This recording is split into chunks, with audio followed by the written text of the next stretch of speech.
Speaking of Kejriwal, उनके तो rhetorics रहे हैं कि जैसे अभी हम देखें he is out on bail currently, उनके पर Interim investigation, bill. Interim bail, To set a correct record correct correct. straight into it. उन पे allegations he is being investigated over the allegations of the liquor scam in Delhi, और वो interim bell पे अभी बाहर है। And उन्होंने मतलब वो हमेशा यही कहते हैं कि जब वो जेल में है that means democracy is in jail. इतना डेलूलू जो होना है उनका कि नहीं, delulu is the only solution. इतना डेल्यूजनल खुद को, इतना वो नहीं कहते कि द ग्रैंडियोज उनका ये रहा है कि डेमोक्रेसी उन्हीं से शुरू होती है, उन्हीं से ख़त्म होती है। 12 साल में आपने अपने को कोई एक कोना आपके थॉट प्रोसेस का नहीं है जिसको आपने रिवील और जिसे आपने खुद एक्सपोज नहीं किया। ठीक है। वैसे एक इंटरेस्टिंग बात बताऊं, ये जो टेस्ट हो रहा है, अगर मुझे पूछना तो पूछूंगा कि आपके शरीर का टेस्ट हो रहा है कि आत्मा का टेस्ट हो रहा है। ठीक है। जब आपके जाने का समय आया तो आपको याद आया कि जाने का समय नहीं, जाने का मतलब जेल जाने का समय जाने का आया। समय। जब आपके जेल जाने का समय आया तो आपको लगा कि अरे आपका वेट कम हो गया। अभी जो वेट कम होने वाली जो बात है, ये जब तिहाड़ गए थे उसके बाद ही उनके वेट कम होने की बात हुई थी पहली बार, कि 4 दिन के अंदर ही 4 kg, जबकि तिहाड़ जेल के अथॉरिटी ने बाकायदा प्रेस रिलीज, उन्होंने तो वो भी कहा था कि शुगर लेवल्स बढ़ के, लेकिन उनके घर से खाना आ रहा था 6 केले खा रहे हैं अब दिन के। तो मतलब there has to be some limit to the madness.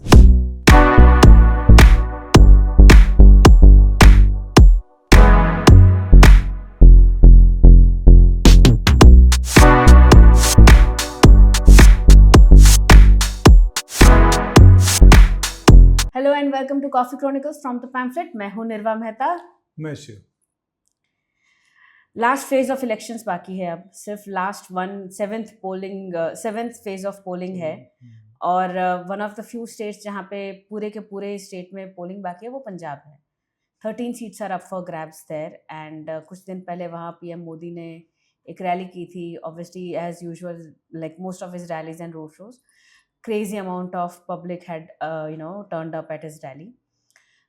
लेकिन अगर हम देखें कि जो मोदी हेटिंग मीडिया है स्पेशली, उनका they focused on a couple of things only. In fact they focused on only one thing and that is the farmer protest. कि उनको जैसे कि पंजाब में और कोई इशू है ही नहीं, for example drugs problem, law and order situation, the gangster Wars, ये सब problem, considering it's a border state which has infiltration issues, ये सब तो हमें छूना ही नहीं है। हम सिर्फ जो मोदी विरोधी जो चल सकता है हम उसी पे लेके चलेंगे। तो फार्मर इश्यूज पे लेके वो लोग लिखे हैं। But what do you think is two things, is that the only election issue, and if it all how big is that an issue? नहीं, ऐसा नहीं है कि मोदी को हेट करना या फार्मर का इशू वही इलेक्शन इशू है।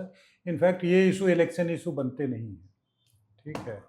अगर बनना होता तो किसानों का आंदोलन, किसानों की समस्या, उसके बारे में चर्चा, ये सारा हम पिछले 3 साल से देख रहे हैं, खासकर कोविड से।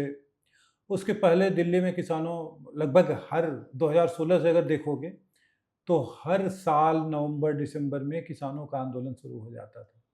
सो किसानों की जो समस्या है उसको लेकर के जो भी नैरेटिव है, जो भी डिस्कोर्स है, वो तो है अपनी जगह।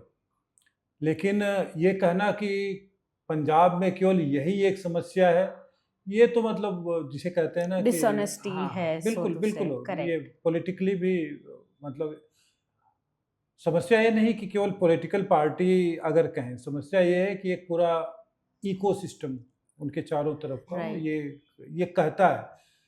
अब इस तरह की प्रोपेगेंडा की प्रॉब्लम क्या होती है? वो ये होती है ना कि जो इनिशिएट करते हैं, इसलिए मैं बार बार कहता हूँ कि इस तरह का प्रोपेगेंडा जो इनिशिएट करते हैं, शुरू में लगता है कि वो प्रोपेगेंडा को कंट्रोल कर रहे हैं, लेकिन एक समय के बाद प्रोपेगेंडा उनको कंट्रोल कर, क्योंकि इतना ज़्यादा आप पब्लिक पॉस्चरिंग कर लेते हैं कि आप उससे पीछे नहीं हट सकते।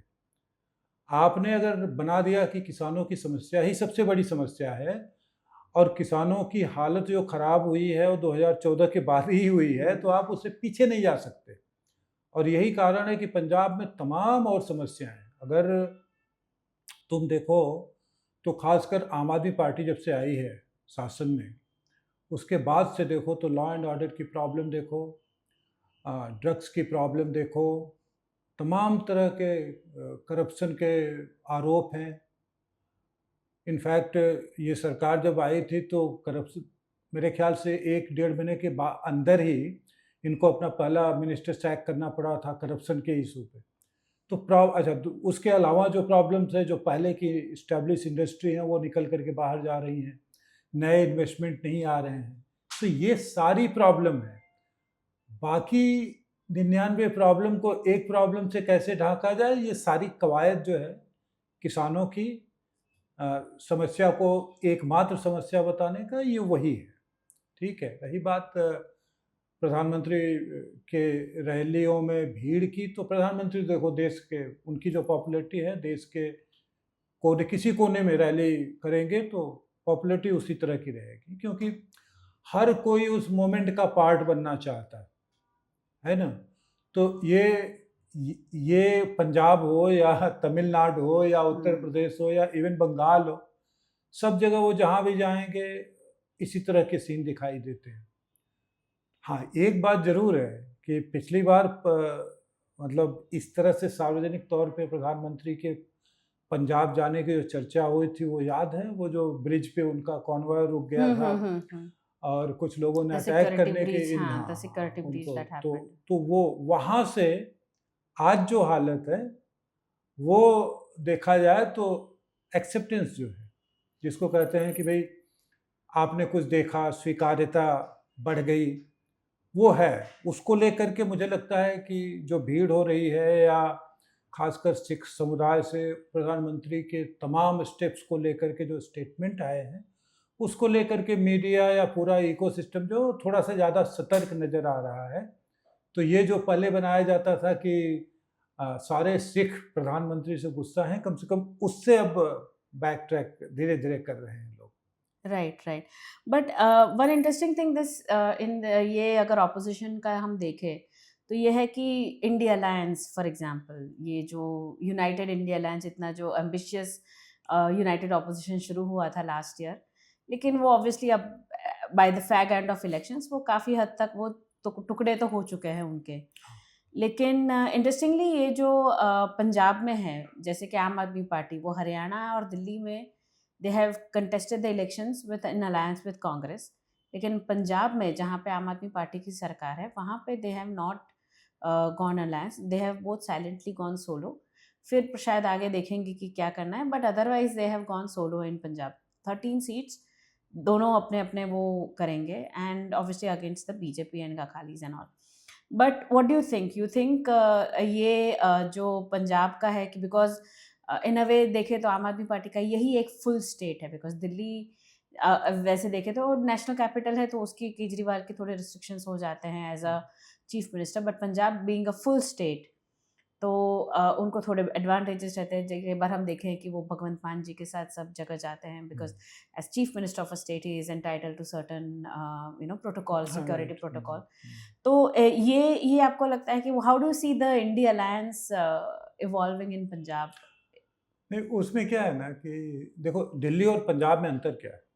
दिल्ली और पंजाब में जैसे जैसे दिल्ली में गठबंधन रहना, उसका कारण क्या हो सकता है? उसका कारण ये हो सकता है कि दिल्ली में कांग्रेस पार्टी का अपना कोई स्ट्रक्चर नहीं है। कांग्रेस पार्टी के जो बड़े नेता हैं दिल्ली के, उनमें से बहुत सारे पार्टी से निकल के जा चुके हैं। एक तरह का आम आदमी पार्टी के साथ उनका जो अलायंस है वो उसको लेके डिसकंटेंट है, इसलिए निकल के चले गए। तो दिल्ली में वैसा कुछ सिक्योर करने के लिए दोनों पार्टियों के पास कुछ है नहीं, इसलिए अलायंस करना इजी है। आपके पास जब कुछ रहता है ना कि आपके पास जब अपना स्पेस रहे, दूसरी पार्टी के पास उसका अपना स्पेस रहे, तो दोनों प्रोटेक्ट करना चाहेंगे उन्हें। दिल्ली में दोनों के पास, खासकर पार्लियामेंट्री इलेक्शन को लेकर के, नेशनल इलेक्शन को लेकर के, दोनों के पास कोई खास स्पेस तो है नहीं। पिछले कम से कम 10 सालों से, तो वो नहीं है तो प्रोटेक्ट किसको करेंगे? तो प्रोटेक्ट नहीं करने की जरूरत नहीं है तो चलो अलायंस कर लेते हैं। लेकिन पंजाब में ऐसा नहीं है। पंजाब में कारण देखो, दोनों पार्टियां, कांग्रेस और आम आदमी पार्टी, एक दूसरे के खिलाफ बातें करते रहे हैं, एक दूसरे को क्रिटिसाइज करते रहे हैं। मान गवर्नमेंट ने कांग्रेस के नेताओं के ऊपर करप्शन के चार्ज लगा के अरेस्ट भी करवाया है। तो वहाँ पे अलायंस करना आसान नहीं है ना। और दूसरा ये है कि 2019 के इलेक्शन में कांग्रेस पार्टी ने मेरे ख्याल से 52 पार्लियामेंट्री सीटें जीती थी। उसमें से जो 2 मेजर स्टेट थे वो केरल और पंजाब थे। राइट। तो कांग्रेस पार्टी का अपना स्पेस है वहाँ, जिसे उसको प्रोटेक्ट करना है। होगा कि नहीं, ये एक क्वेश्चन है। और उनका चूंकि नया नया बना है, उनको बड़ी मेजॉरिटी के साथ उन्होंने गवर्नमेंट बनाई है, तो वो चाहेंगे कि भाई हमने स्टेट असेंबली में जो कुछ भी किया है उसको कंसोलिडेट करके नेशनल लेवल पे ले जाएं। सो ये रीजन है कि अलायंस किसी तरह का हुआ नहीं। इनफैक्ट अभी हाल में चरणजीत सिंह चन्नी का जो बयान आया था, उन्होंने खुले तौर पे इन नेताओं को, आम आदमी पार्टी के नेताओं को और खासकर दिल्ली के नेताओं को जिस तरह से उनकी आलोचना की, तो इवन उन्होंने शराब घोटाले के बारे में भी बात किया था और केजरीवाल को इस तरह से। तो वो चीज़ जो है ना, वो एक कारण है कि भाई हमें, हमारे हाथ में और है क्या प्रोटेक्ट करने के लिए, हम क्या सिक्योर करें। उनके जो आम आदमी पार्टी का भी एक एमपी जो था उसने बीजेपी ज्वाइन कर ली, ठीक है, तो वो वैसे ही सतर्क हैं, उनको अपना प्रोटेक्ट करना है। कांग्रेस के भी जो बड़े एमपी थे, खासकर रवनीत बिट्टू जो हैं, उन्होंने भी भाजपा ज्वाइन कर ली। तो इन सब के बीच में सबको लगा है कि भाई हमें अपना स्पेस कैसे हम सिक्योर करें। अलायंस नहीं रहने का रीजन है। लेकिन मुझे क्या लगता है पता है, जो इनका गवर्नेंस का जो रिकॉर्ड है आम आदमी पार्टी का, उसे देखते हुए मेरा अनुमान ये है कि शायद जैसा प्रोजेक्ट किया जा रहा है आम आदमी पार्टी उस तरह से परफॉर्म नहीं कर सके। क्योंकि होता क्या है ना कि आपका गवर्नमेंट का गवर्नेंस का रिकॉर्ड चाहे जैसा रहे, आपका चूँकि जो दिल्ली का एक्सपीरियंस है इस पार्टी का, वो है कि हमें सब कुछ रेटरिक में चला लेना है, हमें सब कुछ एडवर्टीजमेंट से चला लेना है। अब वो चीज़ें बड़े स्टेट में आप नहीं कर सकते हैं। सो ये कह देना कि हम जब से सत्ता में आए हैं तब से इन्वेस्टमेंट बढ़ गया है, ये कागजी बातें हैं। और जिसे हमारे यहाँ कहते हैं जवानी जमा खर्च, तो ये जवानी जमा खर्च है, जिसे मुझे लगता है कि लोग पहचानते हैं और वो उसी तरह से वोट करेंगे। राइट। स्पीकिंग ऑफ केजरीवाल, उनके तो रेटोरिक्स रहे हैं कि जैसे अभी हम देखें he is out on bail currently, उनके पर इन्वेस्टिगेशन, इंटरिम बेल, करेक्ट, उन पे allegations is being investigated over the allegations of the liquor scam in Delhi, और वो इंटरिम बेल पे अभी बाहर है। एंड उन्होंने जेल, मतलब वो हमेशा यही कहते हैं कि जब वो जेल में है that means democracy is in jail. इतना डेलूलू जो होना है उनका कि नहीं, delulu is the only solution. इतना डेल्यूजनल खुद को, इतना वो नहीं कहते कि द ग्रैंडियोज उनका ये रहा है कि डेमोक्रेसी उन्हीं से शुरू होती, उन्हीं से ख़त्म होती है। तो but obviously the interim bail is till 1st of June, उनको फिर he will probably have to go back to the jail. But again उसके लिए he has filed another petition कि मुझे मेरा वज़न कम हो गया है, 7 किलो वज़न कम हो गया है, I am not regain that weight, my ketone levels are through the roof.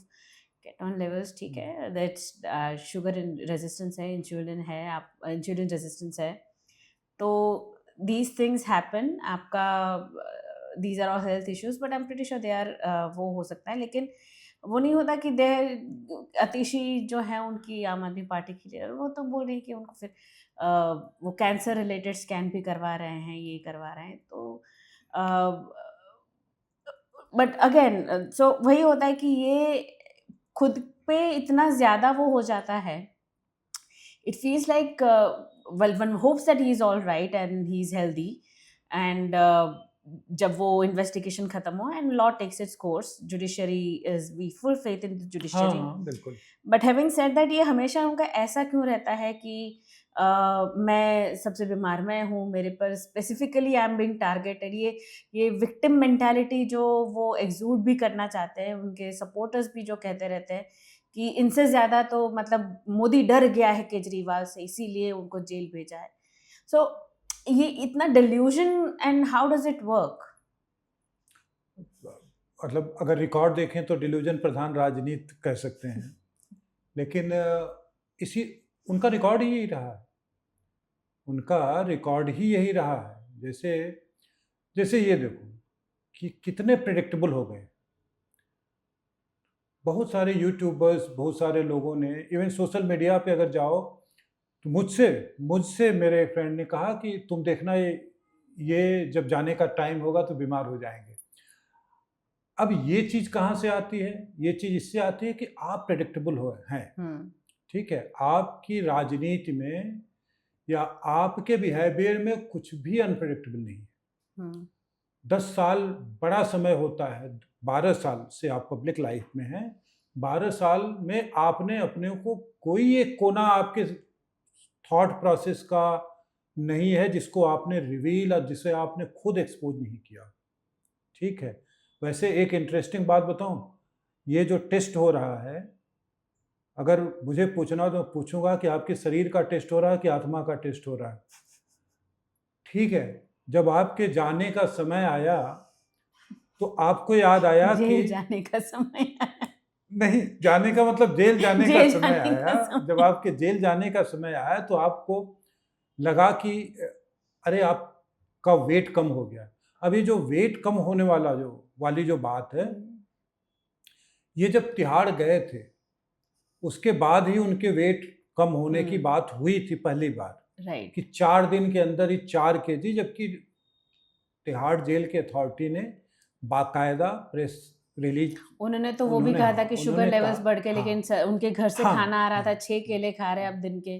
तो मतलब there has to be some limit to the madness. तो ये चीजें जो है ना, ये पहले ही क्लैरिफाई की जा चुकी हैं कि नहीं, वेट का कोई इशू उस समय नहीं था. आतिशी जी ने जो कहा है, अब उन्होंने जिस तरह से प्रेजेंट किया, जो कि अब उस पर क्या कहा जाए, ये 10 साल का उनका रिकॉर्ड है कि चीज़ें इस तरह से प्रेजेंट करो कि सहानुभूत प्रधान राजनीति जो है ना, वो केवल तमाम तरह के मिक्सचर, इनकी जो पॉलिटिक्स है तमाम तरह की चीज़ों का मिक्सचर है. सहानुभूति है, डिल्यूजन है, ठीक है, प्रोपेगेंडा है. एट सम पॉइंट वो जिसे कहते हैं कि आप अगर इतनी सारी चीज़ें बार बार कहेंगे तो आप उसी में विश्वास करने लग जाएंगे, है ना. तो इसमें कुछ भी अनएक्सपेक्टेड नहीं है उन्होंने जो कहा. लेकिन एक चीज़ देखो, वो ये है, इन्होंने क्यों कहाँ से लिया है कि हम ये काम कर सकते हैं. लालू यादव हेल्थ इशू पे पिछले लगभग 2 साल से, और लालू यादव कन्विक्टेड हैं. ये करप्शन में विद द प्लैंक व्हिच आम आदमी पार्टी हैज कम टू फैसला आ गया है, आपको जेल काटना है. ठीक है. सो ये जो इनको भी लगा कि अगर उन्हें मिल सकता है स्पेस इतना बड़ा कि हेल्थ इशू पे आप आए और उसके बाद बाहर आराम से ट्रेवल कर रहे हैं, पॉलिटिक्स कर रहे हैं, भाषण दे रहे हैं, नरेंद्र मोदी को ख़त्म करने की बात कर रहे हैं, हम फिट कर देंगे नरेंद्र मोदी को, ठीक हो गए हैं हम, तो ये चीज़ें इनकरेज करेंगी केजरीवाल को ऐसा बिहेव करने के लिए. बट जो डिल्यूजन की बात है, देखो, एक नेता को बनने में उसका अनुभव, उसका अपना चाल चलन, उसकी पूरी पॉलिटिकल जर्नी, तब जा कर के वो नेता बनता है.